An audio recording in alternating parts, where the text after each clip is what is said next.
preman Bang Jago berbaret merah, palak pekerja tawar. Ogah dikasih 15.000.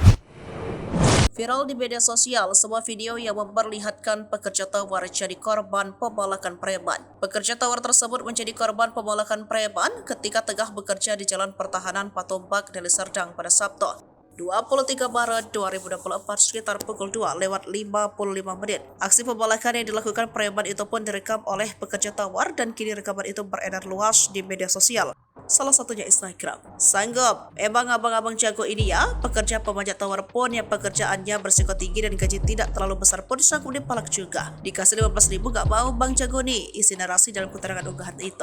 Dalam video berdurasi singkat tersebut tampak pria dewasa dengan mengenakan baret merah dan kaos putih bercorak mendatangi pekerja tawar. Pria berbaret merah tersebut disebut-sebut sebagai preman setempat. Terdengar dalam video itu bahwa preman itu mendatangi pekerja tawar tersebut untuk meminta uang. Dalam video tersebut tak terdengar jelas berapa uang yang diminta oleh preman tersebut. Namun ia meminta pekerja tawar tersebut memberikan uang sesuai dengan kebijakan yang berlaku.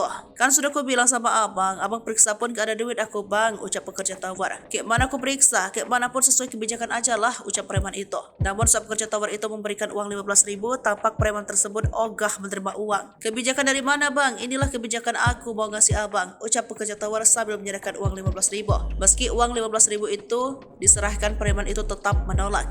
Aku kerja bang cari makan, ucap pekerja tawar. Kami rupanya nggak kerja, saat preman itu.